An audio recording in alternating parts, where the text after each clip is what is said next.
le vol se poursuit vers l'ouest, à la découverte d'un autre paysage emblématique de Bretagne, la côte de granit rose.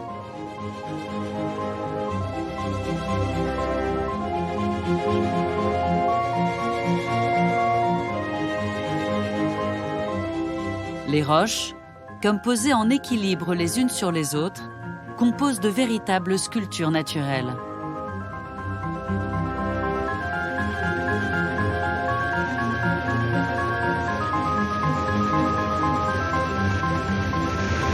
Le granit rose est rose parce que cette coloration vient d'un minéral qu'on appelle le feldspath, voilà, qui a une coloration rouge.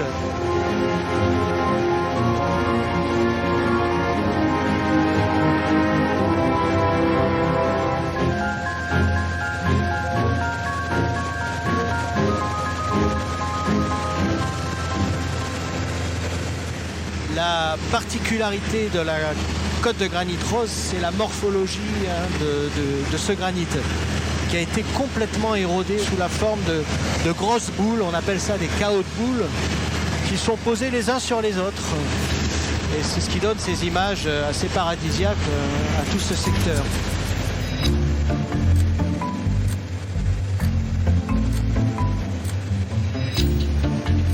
L'avion arrive au terme de sa mission. Ici, on arrive en baie de Saint-Michel-en-Grève, là juste devant nous. Donc c'est le cul-de-sac de la baie de Lannion. Alors cette baie est assez surprenante parce qu'elle se compose de deux parties, séparées au centre de la baie par un promontoire rocheux qu'on appelle le Grand Rocher, constitué d'une roche extrêmement dure. Donc la baie a reculé de part et d'autre donc, du Grand Rocher et là donc isolée sous la forme d'un promontoire.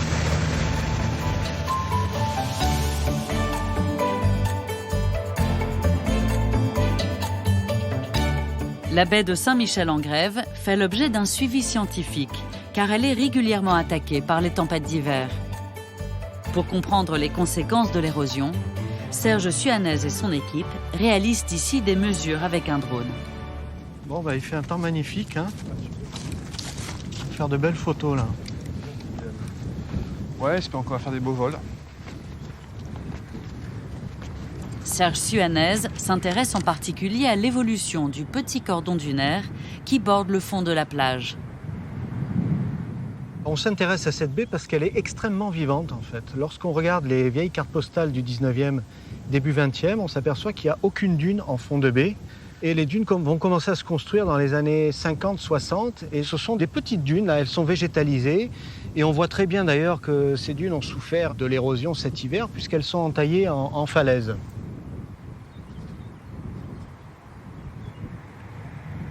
L'idée, ce serait de suivre donc ce petit cordon dunaire, puisque pour nous, c'est la référence, on va dire, du trait de côte que l'on suit depuis plusieurs années. D'accord.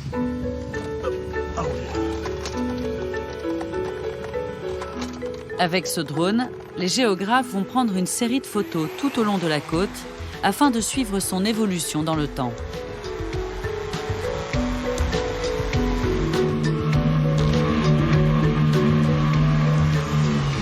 Jérôme, on enclenche le plan de vol, c'est bon? C'est bon, le plan de vol est téléchargé. C'est parti.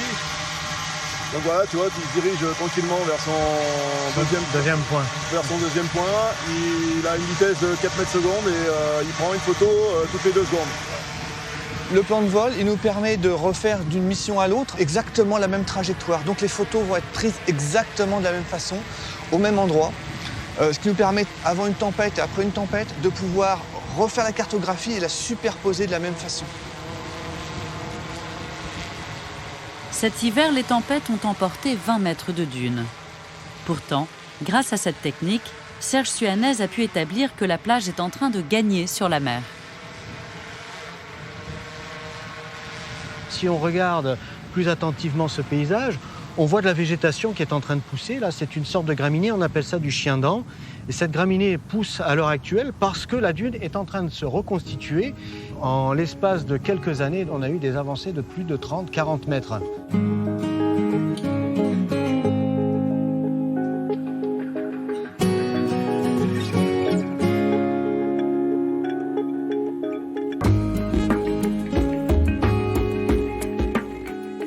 Un peu plus loin, en suivant la côte, les rochers de Plougrescan sont le terrain idéal pour s'initier au plaisir du kayak de mer.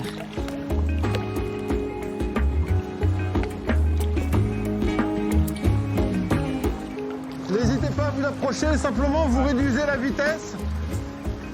Moins vous allez vite, plus vous êtes manœuvrant. Pour Jean-Marc Terrade, c'est au ras de l'eau que les côtes du nord de la Bretagne se découvrent le mieux.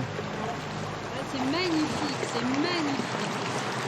C'est presque lunaire comme paysage.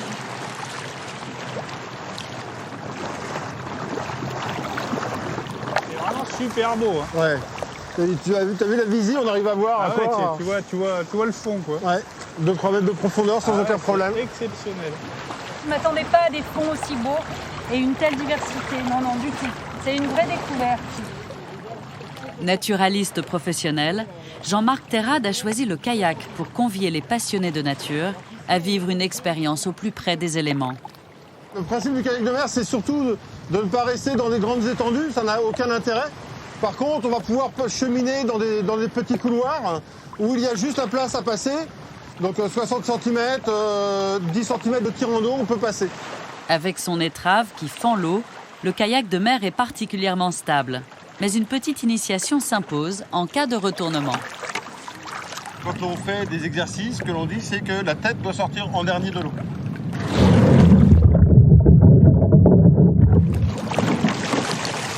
Je commence par redresser mon bateau. Le début du coup de pagaie permet de bien redresser le bateau.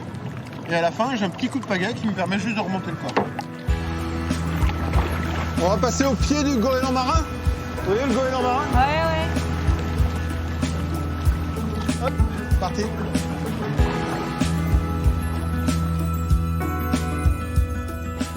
Le petit groupe est parti pour 2 jours de randonnée le long des rochers et des récifs qui s'égrènent jusqu'à la pointe des châteaux.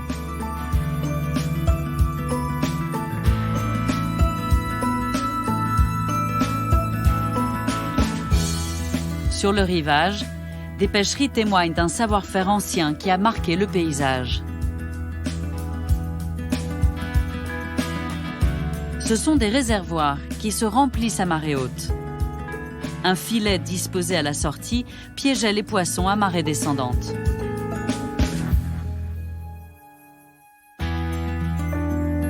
Plus loin, l'île Saint-Gilda, une île privée, la plus grande d'un petit archipel.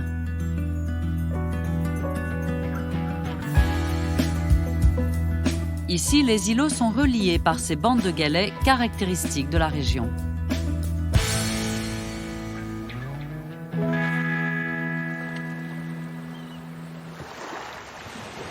Alors, est-ce que l'on va arriver avec la vague? Ah, on est un petit peu en retard. Mais ça va aller. Hop, voilà, on est bien. Les kayakistes se posent en douceur sur la plage de la petite île d'Iliec.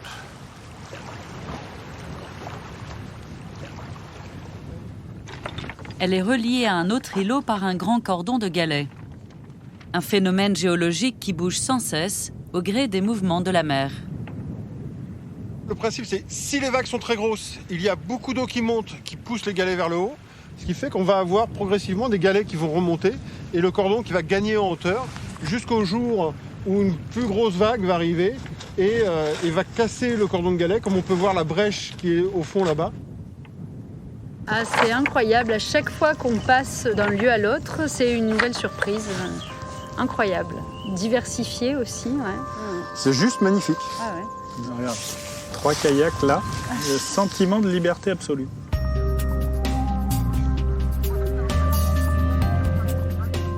C'est la première fois que Jean et Valérie pratiquent le kayak en mer. Alors Jean-Marc va leur faire découvrir un site très particulier. Le gouffre de Plougrescan. Une énorme faille creusée dans le granit par la mer. Ok. On va se rapprocher encore un petit peu. Et on va s'arrêter là. On va pouvoir descendre dans ce qu'on appelle le gouffre ici à Plougrescan.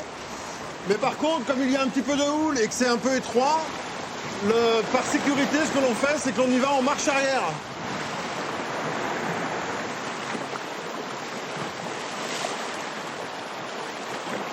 Il faut faire attention, il ne faut surtout pas se précipiter. Bien regarder derrière, bien regarder devant quand il y a des vagues qui arrivent. Voilà. Ça permet aussi de rentrer dans les grottes comme ça.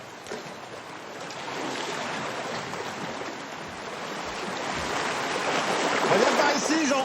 Regarde la vague de temps en temps. Voilà, donc tranquille. Et ça creuse un petit peu. Voilà. Super.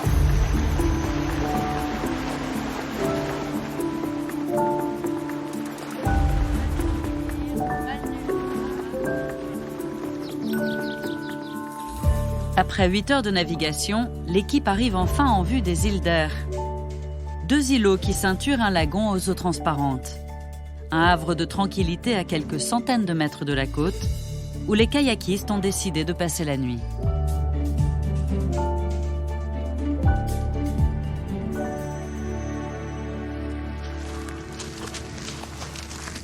Et c'est bon pour toi, ouais. Le bivouac s'organise avec les moyens du bord. J'ai pas fait de camping au moins depuis ma jeunesse, oui. 20 ans, donc ça fait 25 ans. On peut rentrer les arceaux que d'un côté. Ouais, c'est ce que j'allais dire. Je suis pas du bon côté alors. Pour agrémenter leur dîner, les randonneurs profitent des ressources de l'île. Juste les racines. Ouais, juste les racines. Tout ça, c'est des petits plants tout tendres. On ramasse de la bête maritime qui vit sur les dépôts d'algues. Dans une première cuisson, on les blanchit à l'eau. Et après, on va pouvoir les agrémenter avec une sauce soja, des épices. Et ça va se manger, ça fait un peu comme des épinards.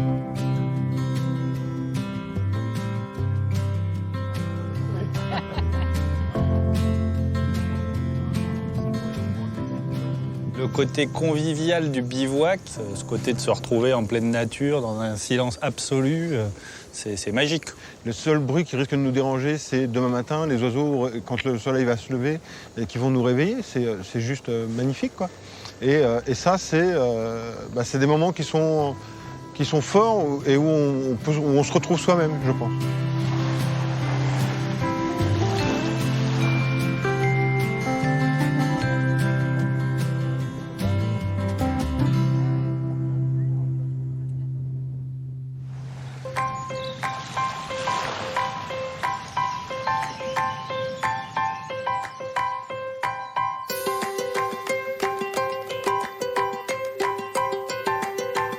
Juste en face de l'île d'Air, la pointe du château.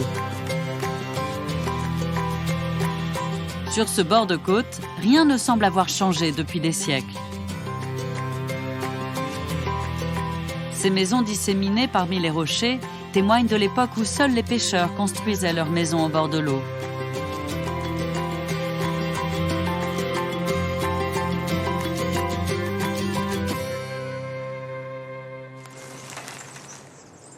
Guy Prigent est un spécialiste du patrimoine littoral. Il en a fait l'inventaire pour le département. Une étude pour mieux protéger ces maisons traditionnelles. Ah, voici une vraie maison de pêcheur ou de goémonier. Elle a conservé en fait son aspect traditionnel parce qu'elle est construite en granit. On voit même de la diorite qui provient d'ici, des carrières. Une pièce unique certainement, peut-être une séparation. Les ouvertures côté sud bien sûr pour se protéger des vents dominants. Et puis on occulte le pignon côté mer.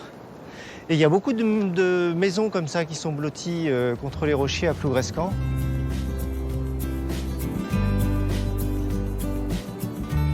Ces gros rochers de granit, érodés par les vents et la mer, s'appellent des tors.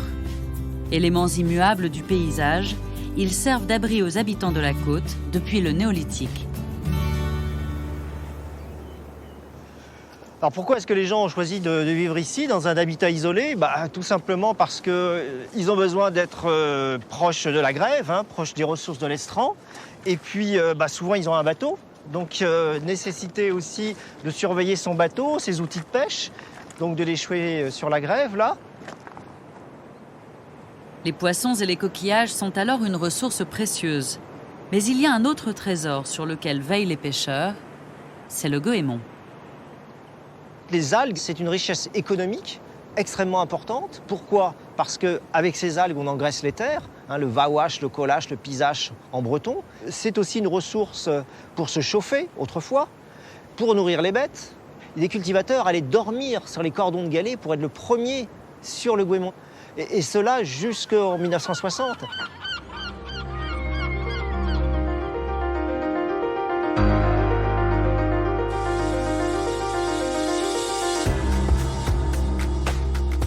À l'autre bout du département, dans la région de Saint-Brieuc, un autre patrimoine façonne le paysage. Ce sont les ouvrages d'art spectaculaires d'une ancienne ligne de chemin de fer.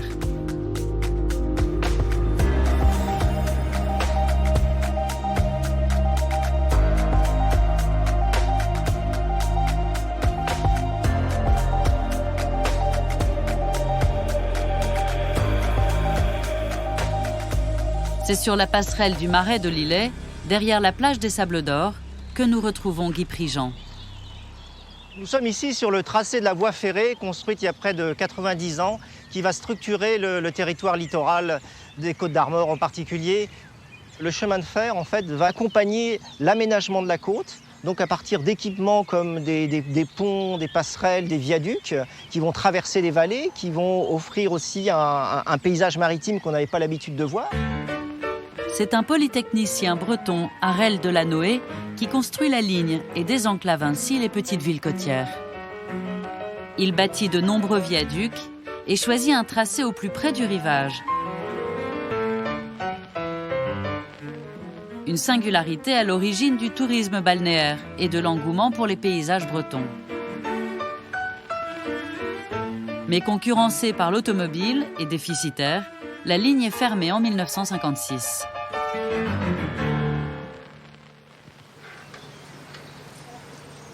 Les assises de briques sont quand même peut-être un peu plus fragiles que les pierres, quoi.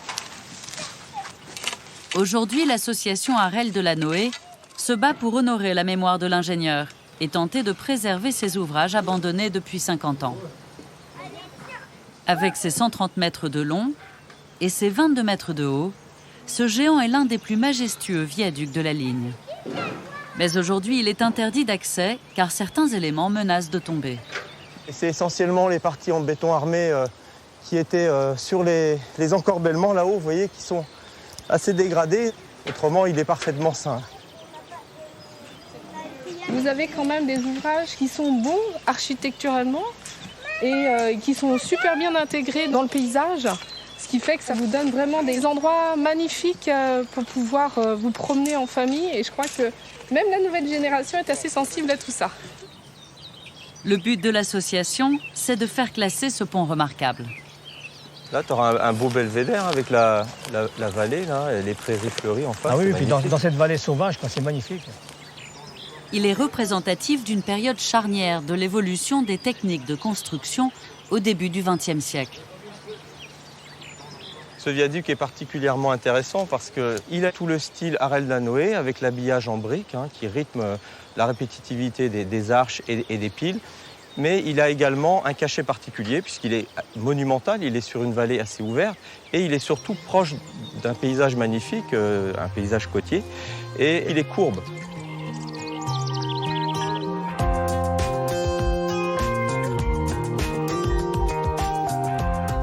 Grâce à ses actions de sauvetage, l'association remporte des succès. Elle a notamment obtenu la restauration du viaduc des Ponts-Neufs, au creux de la baie de Saint-Brieuc, pour qu'il soit transformé en piste cyclable.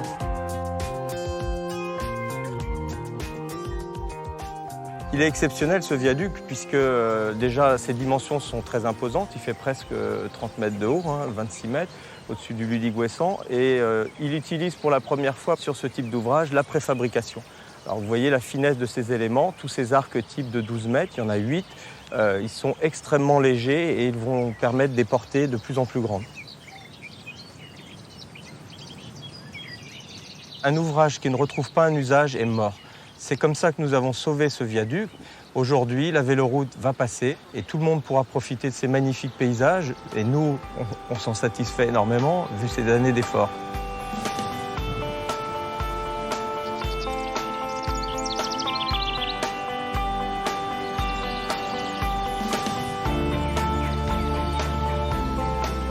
La véloroute emprunte désormais des portions entières de l'ancienne voie de chemin de fer et permet ainsi aux cyclistes de découvrir toute la beauté des côtes du nord de la Bretagne.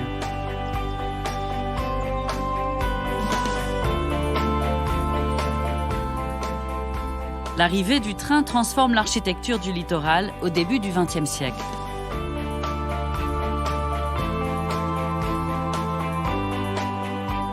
De riches propriétaires se font construire de somptueuses maisons, en belvédère au-dessus de la mer. C'est ici, sur la commune d'Étable, qu'apparaît une des premières stations balnéaires de la baie de Saint-Brieuc. Les villas se perchent sur les hauteurs et se tournent face au large, profitant d'une vue à 360 degrés.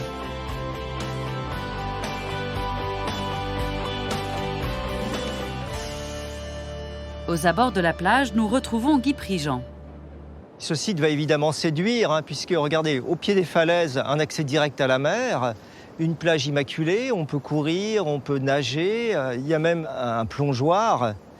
C'est un site exceptionnel et c'est un site qui va devenir à la mode, puisqu'on va construire des maisons en haut des falaises et puis des maisons qui vont faire rêver.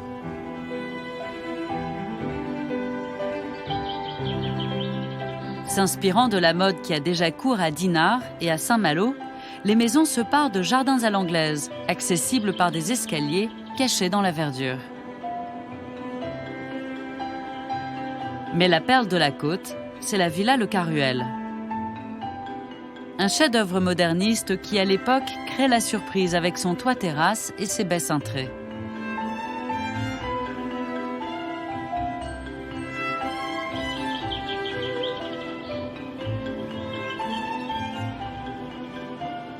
Guy Prigent retrouve ici l'architecte Henri Lepesque. Cette partie-là a été construite en 1910, alors qu'il n'y avait pas grand-chose autour, l'époque de la grande pêche, des voiliers dans le port, etc. Elle a été étendue après-guerre, entre 1922 et 1925. Et là, on est plutôt dans une architecture un peu rationaliste. C'est l'école autrichienne, l'école viennoise, qui est dans des formes très simples, très épurées, très marquées par l'Italie de l'époque. Entre. C'est extraordinaire. C'est extraordinaire. Une maison conçue comme un écrin pour une splendeur de l'art décoratif, ses mosaïques et ferronneries signées par le peintre Mathurin Méheux.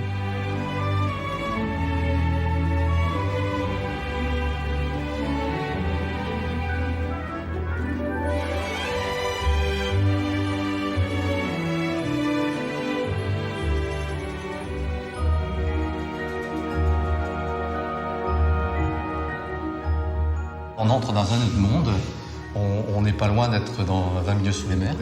On a des fonds marins avec des coquillages, des Saint-Jacques, des tas de choses. Et puis un peu partout, donc des algues, tout un monde qui apparaît. Ce qui est étonnant, c'est ce choix de décor déjà comme thématique. À l'époque, aller prendre la thématique sous-marine pour faire un décor d'un hall d'entrée de maison, c'était absolument invraisemblable. Là, on est vraiment dans le morceau de bravoure de la maison. Dans l'entrée, on était complètement dans le monde aquatique, même sous l'eau. Et ici, on entre dans ce séjour et on entre dans l'univers aérien, dans le ciel, dans l'horizon. On a ce vol de fou de bassin. On a un panoramique qui montre tout l'horizon maritime. On retrouve les cétacés, les dauphins de la baie, et puis des macareux, des grands cormorans. Et puis donc, voilà, l'horizon, les nuages, l'autre côté de la baie. Dehors, pour profiter du panorama sur la mer, l'architecte dessine une vaste terrasse.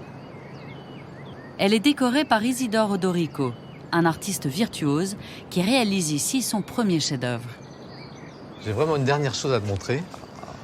Voilà, ça c'est vraiment le travail du mosaïste, c'est Odorico. Elle est très très vivante, on croit qu'elle va se jeter sur toi, comme si tu étais une proie. Il y a un graphisme, quand on voit cette façon de travailler les ventouses qui sont à peine esquissées, on les voit pas, mais on les devine. Et tout ça, c'est simplement du géométrique, et c'est pourtant très proche du réel. C'est une œuvre globale, c'est-à-dire qu'en fait, les artistes, les artisans d'art qui sont intervenus ont produit là quelque chose d'exceptionnel. C'est un endroit absolument magique.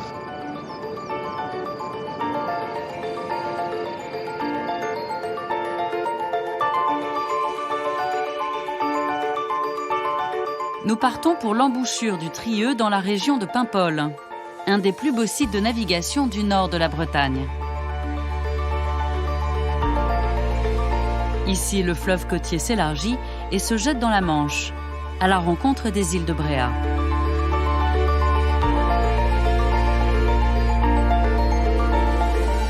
À l'entrée de l'estuaire, le port de Logivy-de-la-Mer a toujours été dédié aux pêcheurs de coquilles Saint-Jacques et de crustacés. À la barre de cette réplique d'un ancien homardier, le capitaine Cédric Lagriffoul fait découvrir les richesses de sa région. Donc Yvon, je vais t'expliquer, tiens, tu vas... À son bord, Yvon Pellerin, le responsable du patrimoine des Côtes d'Armor. Super. Est-ce que vous pouvez lâcher le cordage? Ouais. Je vais l'amarrer. C'est bon, tu peux hisser, Jean-Yves. Grâce à ce bateau, Cédric partage sa passion des vieux gréements avec ses équipiers occasionnels. Ces bateaux pouvaient être manœuvrés par 3-4 gars. C'est des bateaux extrêmement performants, notamment pour ce qu'on appelle remonter au vent, puisqu'ils allaient chercher leur casier en remontant au vent. Et donc là, on est un peu plus nombreux, mais on n'a peut-être pas les mêmes qualités que les marins d'antan, quoi. Vas-y, monte. Tu feras attention à la mare, Yvon. Le phare de la Croix est aujourd'hui exceptionnellement ouvert pour des travaux d'entretien. L'occasion de profiter d'un point de vue unique sur la baie du Trieux. C'est vraiment magnifique. Entre ici et l'île Verte, Ouais. c'est Terre-Ennaise. Celui-là, c'est une des 3 îles. T'en as 3. La mer descend et laisse apparaître une multitude d'écueils encore invisibles il y a seulement quelques minutes. Moi, j'adore naviguer ici. C'est un endroit qui est dangereux, mais qui est magnifique. Puisque en baie de Paimpol, il peut y avoir 12 mètres de marnage de différence entre pleine mer et basse mer en 6 heures de temps. Donc ça découvre des paysages qui changent. Il y a plein de chenaux, c'est des îles sauvages, la plupart non habitées. C'est vraiment superbe, quoi.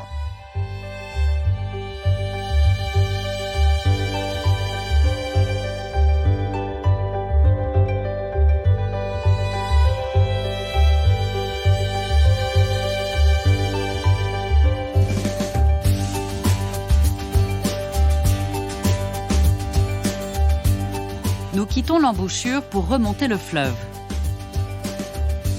L'île à bois marque l'entrée dans la rivière. Véritable poste de contrôle de la navigation, elle est désormais reliée au continent par une route construite pendant la Seconde Guerre mondiale.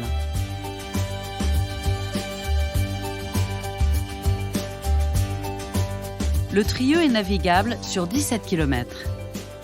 Une voie commerciale et militaire défendue depuis le Moyen-Âge par de puissantes forteresses.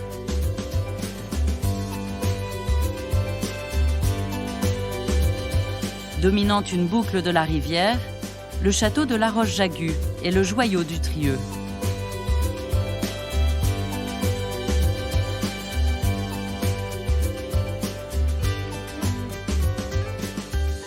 C'est l'objectif de la journée de navigation pour le vieux gréement de Cédric et Yvon. Attendez les gars, attendez. Relâchez un peu la pression, David et Jean-Yves. Allez-y. Doucement, Yvon. Tu tends bien parce que c'est un élastique. Des marins pendant des siècles et des siècles ont remonté le Trieux à la voile. Il y a même des 3-mâts qui remontaient jusqu'au pont Trieux, donc c'est dire si cette rivière était empruntée, quoi.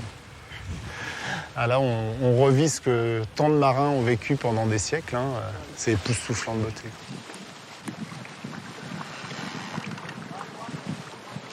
C'est la première fois que je découvre le château de La Roche-Jagu en remontant le Trieux et surtout sur un vieux gréement, comme ça, sans bruit, tout tranquillement. Donc ça remet un peu en contexte, en tout cas d'une certaine époque, notamment l'époque médiévale. C'est vrai que c'est magnifique. Depuis le XVe siècle, du haut de son éperon rocheux, le château surveille un point stratégique de la rivière. C'est d'ici qu'on a une vue imprenable sur le Trieux et tout ce qui s'y passe en matière de circulation, d'éventuelles invasions ou d'incursions d'ennemis possibles. Et donc ce château se pose sur ce promontoire comme une forteresse militaire avec sur la façade Trieux tous les caractéristiques, tous les attributs d'un château défensif avec les mâchicoulis, ce chemin de ronde, ces différentes tours d'observation. Tout est fait pour montrer que le château contrôle et surveille l'estuaire du Trieux. Donc cette fois, nous nous retrouvons dans la cour et le château de la Roche-d'Agu nous présente un tout autre visage, beaucoup plus accueillant. On aura beaucoup plus d'ouvertures qui font entrer la lumière et puis des décors architecturés beaucoup plus soignés que ce que nous avons pu avoir tout à l'heure de l'autre côté. Pendant toute la période moderne, le château est entouré d'une vaste forêt de chênes très touffus. Mais en 1987, une énorme tempête va mettre au jour une structure de soutènement du parc, aujourd'hui restaurée. Ces remparts, on les a redécouverts juste après l'ouragan. Et l'architecte qui a été à la manœuvre du réaménagement complet des jardins, il les a utilisés pour requalifier complètement cet espace. Ces remparts portent maintenant de magnifiques jardins en terrasse, qui font toute l'originalité du château.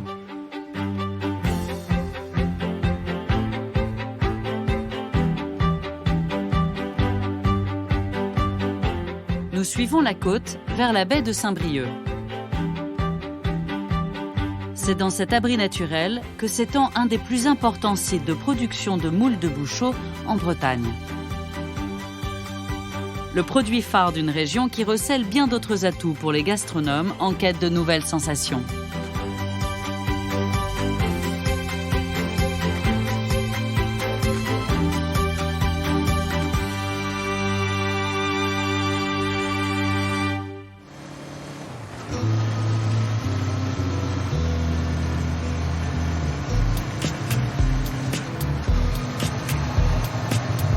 Là, c'est magnifique. Voilà, on sort de la forêt, on arrive devant cette vue. C'est ça le plaisir de la moto aussi, c'est tout de suite le côté évasion. Mathieu Aumont n'est pas un motard ordinaire, c'est un chef étoilé. Amoureux des saveurs de Bretagne, il sillonne sa région avec Sophie, sa femme, à la recherche des produits qui vont donner tout son caractère à sa cuisine. Cet après-midi, là, je prends ma moto. Là, je vais rouler jusqu'au Sable d'Or. Et après, revenir pour mon service du soir. C'est vraiment un plaisir qui n'a pas de prix, quoi. Aujourd'hui, je pense que je ne pourrais pas m'exprimer si je n'avais pas cette possibilité d'évasion. Mathieu et Sophie ont quitté leur restaurant de Saint-Brieuc pour une escapade dans un de leurs coins préférés. Entre terre et mer, l'estuaire de l'Islet est un site privilégié pour la cueillette d'une plante maritime qui s'épanouit sur ses prés salés. Tu disais qu'il y en avait sur la... Ouais, là. Sur la droite. Le long de la berge, là, il doit y en avoir. C'est un endroit où je vais cueillir un peu de salicorne. Là, on est dans la saison. Donc, on vient cueillir des jeunes pousses qui sont découvertes à marée basse, là. Donc, vous voyez, juste ici, par exemple, voilà, une petite jeune pousse que je vais prendre. Un petit morceau, je vais juste couper un petit peu comme ça. Et puis voilà, de la belle salicorne toute verte, voilà, qui va servir de condiment au plat, qui amène le côté salin, très iodé, sur une cuisine assez naturelle en fait. Et là voilà, juste la petite salicorne qu'on prend et puis qu'on va déguster.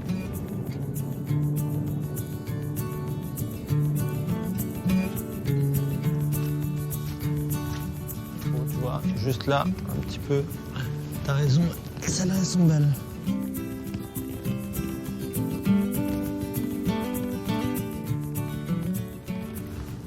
Et moi, je vois bien le petit Sauvignon d'Émile Ballard, Coteau du Génois, qui a une saveur un peu iodée aussi, en fin de bouche. Sophie est la sommelière du restaurant.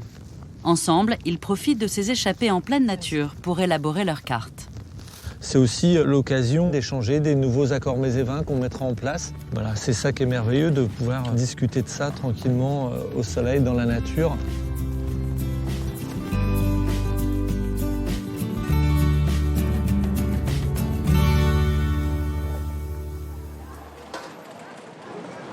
L'autre source d'inspiration de Mathieu, le marché de Saint-Brieuc. Ah bonjour, comment ça va? Oui, ça va. C'est la bise. Ça va bien? Oui. Bon. 2 fois par semaine, Mathieu vient ici faire le plein de produits de saison. Voilà, 2 et 2 autres. Délicieuse. Il y a un bon mordant dedans, c'est vraiment super bon. C'est super, on a de la très belle huître, l'huître creuse essentiellement. Hein. Et puis là, voilà, on commence à avoir les belles huîtres plates, voilà, donc notamment l'huître zéro, là, j'ai goûté, qui est super bonne en ce moment. Ouais. C'est un rendez-vous avec les producteurs que Mathieu ne rate jamais. Une autre manière pour lui de rester au contact de son terroir.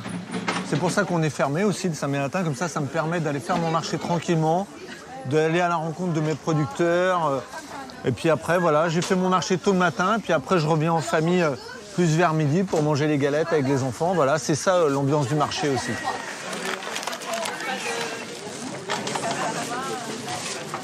Ça, c'est de la belle crevette grise. Hein, c'est super quand on pêche ça.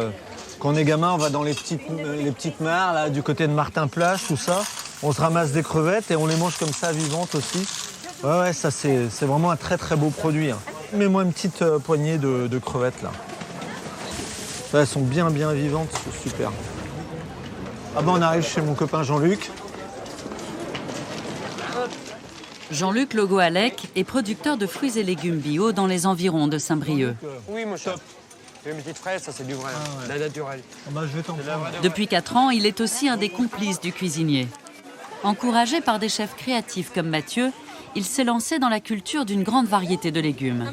Est-ce que tu as du radis noir ce matin? Ouais. J'ai envie de faire une petite purée ce soir. Le gros noir, radis noir rond, qui n'est pas creux du tout. Ça, c'est pas grave. Ah, bien juteux, nickel. D'accord? On va pas cuisiner ça. Tu vois la fraîcheur aussi, même à travers les radis. C'est le côté juteux à l'intérieur. Et ça, on voit la qualité du légume. J'étais à la recherche de vieilles variétés de tomates, refaire des endives de pleine terre, rechercher tous ces vieux légumes qu'on avait un peu oubliés, le persil tubéreux, le panais, toutes ces variétés de tomates.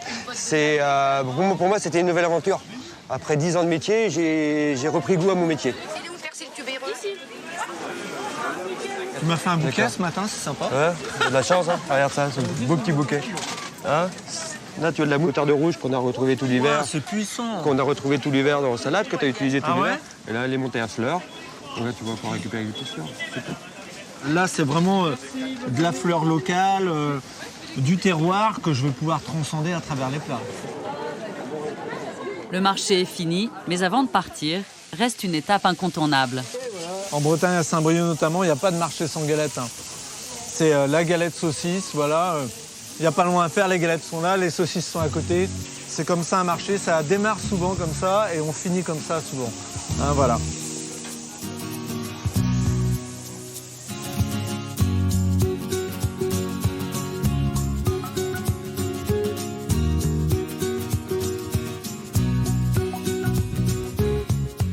Le lendemain, Mathieu a rendez-vous au port d'Erquy, un des ports les plus actifs des Côtes-d'Armor. Car cette petite ville est la capitale d'une star des tables de Bretagne, la coquille Saint-Jacques. Mais ce matin, c'est un autre délice de la mer que vient pêcher Mathieu.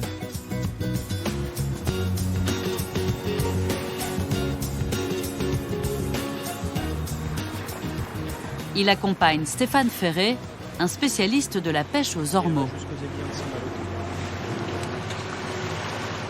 Ici, c'est vraiment bien, il n'y a pas beaucoup de courant. Les fonds sont super. Franchement, c'est une super zone. Moi, on adore travailler par ici avec les gars. Ce que j'adore un peu sur la côte, c'est ce côté voilà, rose, gris, vert. Et la dune qui apparaît là, sur les hauteurs, c'est ça qui est magnifique, en fait, je trouve, dans ce coin-là. Ouais. Stéphane est l'un des 5 pêcheurs d'Erquy autorisés à ramasser des ormeaux. Là, on va arriver là, sur la zone de pêche. Ah, c'est vraiment de la pêche côtière. Ouais. Longtemps ramassés à marée basse sur les rochers, ces coquillages d'exception sont devenus une rareté. Ils font aujourd'hui l'objet d'une pêche très réglementée. Alors on n'a pas trop le choix, on est obligé de le pêcher en plongée. Il n'y a pas d'autre technique de pêche. On ne peut pas le draguer, on ne peut pas le pêcher au casier. C'est à la main et en plongée. Tu restes combien de temps en moyenne? Bon, on reste à peu près, ça dépend, 2 heures, 2 heures et demie. Quand même.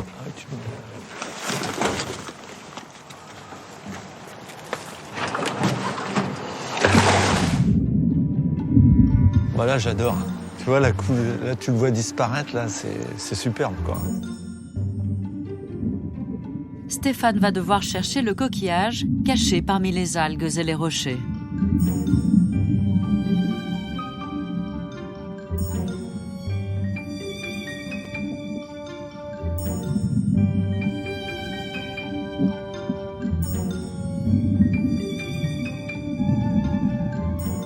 L'ormeau est un brouteur qui mange les algues sur la roche.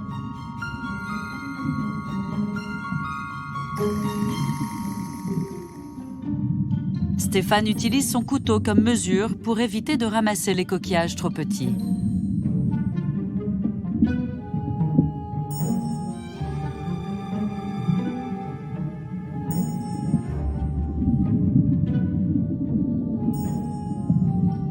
J'ai un profond respect quand il se met à l'eau au mois de décembre pour que moi je bonifie mes repas et que je sais que lui il a passé 2h30 dans une eau à 4 degrés. Donc on est obligé de respecter ces hommes qui sont comme ça, qui se mettent à l'eau pour nous, quoi.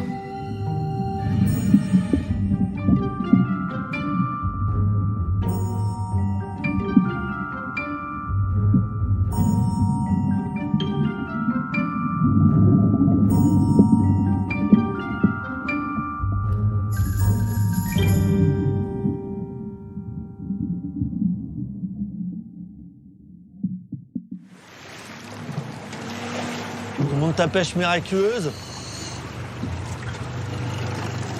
Wow, ils sont magnifiques. Ouais, superbe.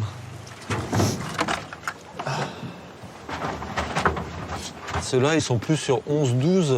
Ouais, celui-là, c'est à 13, quoi. 13, 14. Là,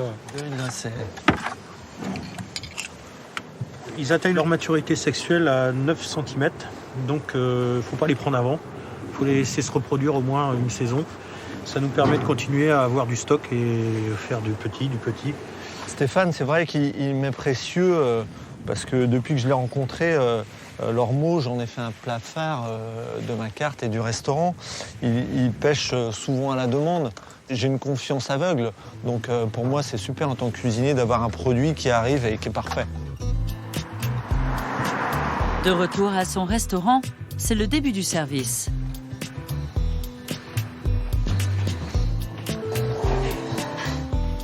Mathieu doit préparer ses ormeaux. Traditionnellement, ils sont attendris en les frappant au battoir. Mathieu leur réserve un traitement beaucoup plus délicat. Les ormeaux d'aujourd'hui, c'est ceux-là. Voilà. Aujourd'hui, ceux qu'on a pêchés avec Stéphane, ils sont là. Donc vous voyez, ils sont encore tout durs. Ils sont encore bien vivants, hein. On les voit, ils bougent encore. Et c'est impossible à travailler. On va les décoquiller, on va les laisser ensuite 24 heures dans leur jus. Et après, tous les jours, on va en prendre soin, hein, puisque pendant 3-4 jours, on va les masser un à un pendant 1 à 2 minutes.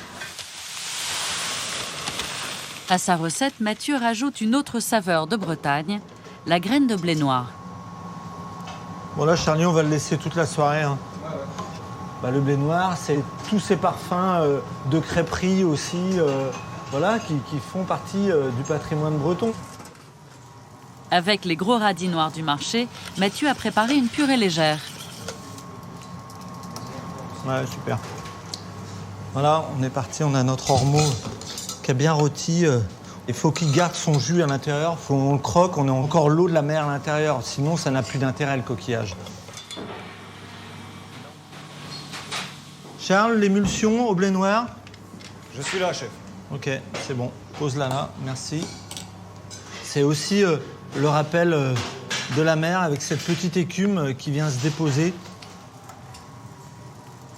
le travail de mes maraîchers, le travail de mon pêcheur d'ormeaux. C'est ça le terroir aussi, hein.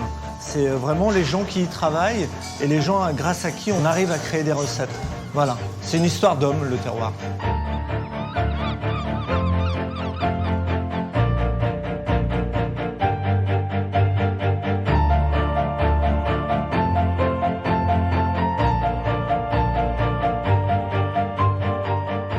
Paysage emblématique du nord de la Bretagne, le Cap d'Erquy.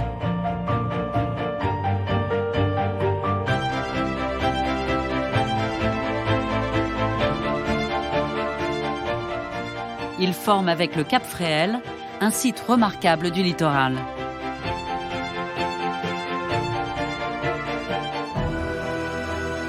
Du haut des falaises, le château de la Latte et le phare du Cap Fréhel jalonnent la côte.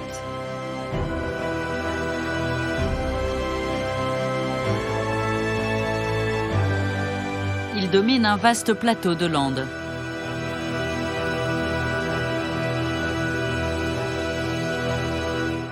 À la pointe, ces impressionnantes falaises de grès rose sont un refuge pour de nombreux oiseaux marins.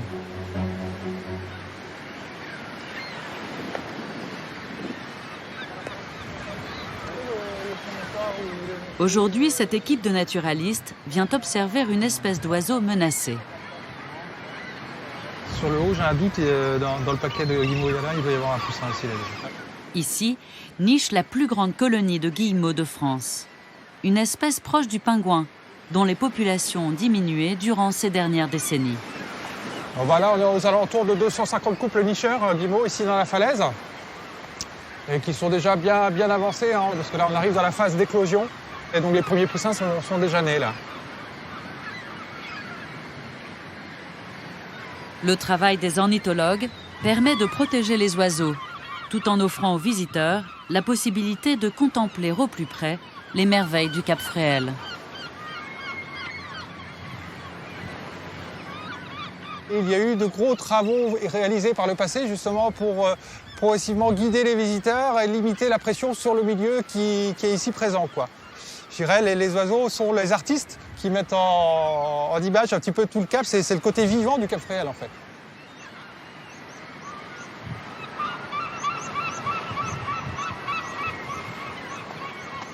Pour en savoir plus sur les guillemots du Cap Fréhel, les naturalistes réalisent aujourd'hui une opération tout à fait exceptionnelle.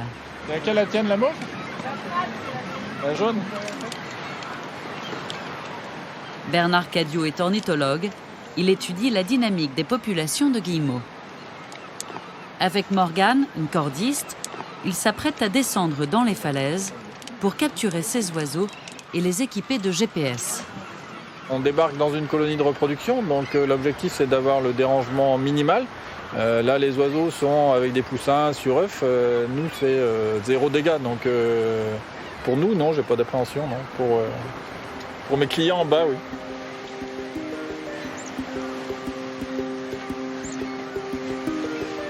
Bernard doit s'approcher au plus près, des nids bien cachés dans les 70 mètres de la falaise. Vas-y, on descend encore un peu. C'est le moment idéal pour les attraper, car l'un des parents guillemots reste toujours au nid pour protéger le poussin, pendant que l'autre va chercher de la nourriture en mer. 5 minutes plus tard, l'équipe est en place. Ils ont repéré un oiseau et son petit au creux de cette faille. Le site est dans le rentrant. Tu vois l'adulte en dehors, l'autre adulte qui couve est dans le recoin. Ah oui, ok, je le vois. Je vais essayer de prendre celui du bas. L'oiseau est à quelques mètres. Avec sa canne équipée d'une corde et d'un nœud coulant, Bernard tente de le capturer. Là, c'est bon. Il est attrapé. Il faut juste qu'il se déplace pour laisser son petit poussin tranquille. C'est parti.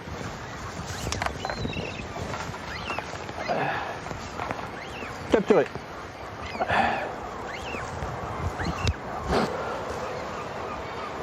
Morgane va maintenant peser l'oiseau et l'équiper d'une sorte de balise qui va permettre de suivre ses déplacements pendant quelques jours.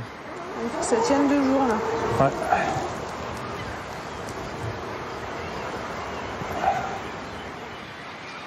du haut de la falaise, Marie Éveillard-Buchou observe l'opération. C'est elle qui va analyser les données enregistrées par la balise.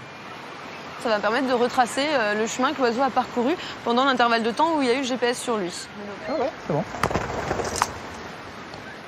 Ça va permettre d'identifier des zones de pêcherie à protéger, dans le sens où si l'oiseau ne peut pas se nourrir, il n'aura pas assez de force pour se reproduire, il n'aura pas assez de force pour se déplacer, et donc ce sera à terme la disparition des colonies. Grâce à cette étude, les ornithologues pourront mettre en œuvre des mesures pour mieux protéger les guillemots du Cap Fréhel.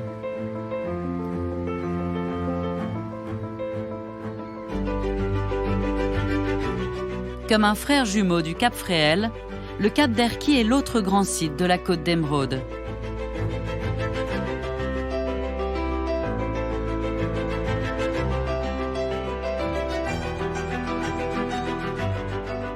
Ces friches ont longtemps été une terre d'élevage. Protégée depuis plus de 50 ans, cet espace a retrouvé son caractère sauvage. Mais ces vastes landes sont aussi le fruit du travail des hommes.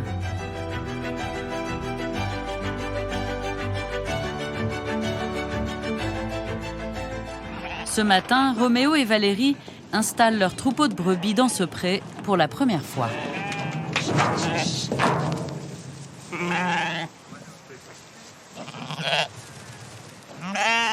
Tiens, tu vois, regarde, elle grignote de la fougère sèche. Tu vois, ce qu'elle ne ferait jamais d'habitude, c'est marrant, tu vois. Les animaux, c'est ça. Michel Dupré a participé au retour des moutons sur la lande. On voit bien que l'agriculture est partie de ce site aux alentours des années 60. Hein. L'agriculture, on n'avait plus rien à y faire, c'est trop difficile. Et c'est ce départ et cette absence d'agriculture pendant à peu près 40 ans qui a fait que les milieux ont pu se régénérer. Sauf que ces milieux-là, ils s'embroussaillent très vite. On a deux solutions, ou le mécanique, ou on met des animaux. Véritables tondeuses écologiques, les moutons empêchent les broussailles d'envahir la lande et permettent ainsi de maintenir le milieu ouvert et dégagé.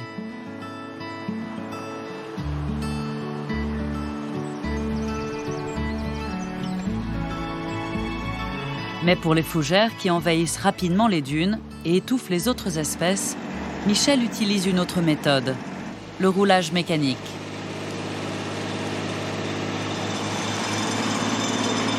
Voilà, alors, le principe est aussi simple que naturel. En fait, on choisit de couder la partie de fougère haute, la partie végétale, pour que la plante ne puisse pas accumuler de réserves dans ses racines. La dévitalisation de la fougère interviendra au bout de 3 ans, les racines seront complètement vides, donc la plante mourra. On voit bien ici, on a un reste de fougère coudée de l'an dernier, hein, bon, qui est en train de finir de sécher, hein, voilà, c'est simple, ça s'en va.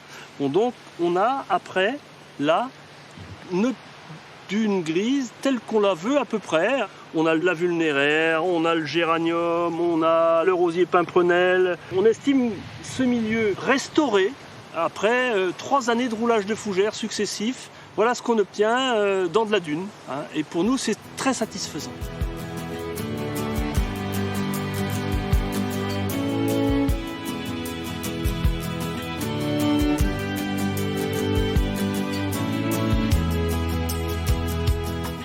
Le site des Deux Caps doit aussi sa renommée à un joyau accroché face à la mer, le Fort Lalatte. Au Moyen-Âge, c'est une illustre famille de France qui le fait construire, la famille de Matignon. Plus tard, il prend cet aspect de bastion sous l'impulsion de Vauban pour participer à la défense de Saint-Malo. Abandonné au XIXe siècle, il est acquis en 1930 par une famille qui le restaure et l'ouvre au public. Depuis, les Jouons des Longrets veillent sur les lieux. Bonjour maman, ça va? Ça va. Je traîne pas, hein, je vais ouvrir. Moi, je vais aller ouvrir aux poules. Et tous les matins, c'est le même rituel. Tandis qu'Isabelle, la mère, libère les animaux de la basse-cour, Guénolé, le fils, s'apprête à accueillir les visiteurs.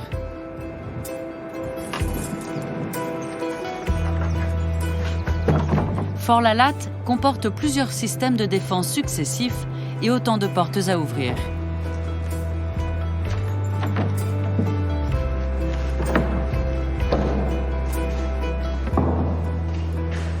Ça y est, c'était la dernière porte. Les visiteurs vont pouvoir accéder partout, visiter, on va pouvoir ouvrir. Malgré sa situation imprenable face à l'océan, le château a subi plusieurs sièges. Il est même conquis par Du Guesclin au XIVe siècle. Aujourd'hui, c'est Guénolé qui veille sur le monument. Et peu à peu, il est devenu le gardien et la mémoire des lieux. Tout a été énormément transformé au cours des siècles. À l'origine, le niveau était beaucoup plus bas. Au niveau de la courette tout en bas, qui est la pièce de rez-de-chaussée d'un bâtiment, d'un ancien bâtiment. Tout a été remblayé sous Louis XIV par l'architecte Vauban, un de ses assesseurs, pour pouvoir placer des canons en hauteur prêts à tirer vers la mer. C'est un dédale en dessous. Si on creusait partout, on trouverait d'autres bâtiments. Et tout ça pour positionner des canons comme celui-ci, pour protéger ce cap et tous les environs en vue de la protection rapprochée de Saint-Malo. On y va. Qu'est-ce que vous faites là? On monte le drapeau pour montrer les couleurs de la Bretagne et du Fort-la-Natte. Le donjon date du XVe siècle. C'est la partie la plus ancienne du château.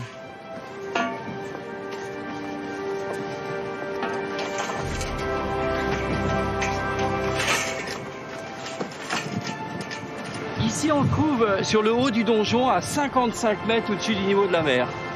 On a la vue sur le Cap Fréhel, sur la mer, à 360 degrés. On a une vue magnifique. On a l'impression d'être tout puissant, d'être seul face aux éléments. Vraiment une sensation de puissance, en même temps de petitesse et de sérénité. Ah, c'est tout un symbole, le hissage de drapeau. C'est vraiment la saison qui commence, ces beaux jours qui arrivent. Ça appelle à l'imagination, aux bateaux qui partent de Saint-Malo, qui partiraient d'ici et qui voient ce cap, ce symbole, ce repère marin pour eux.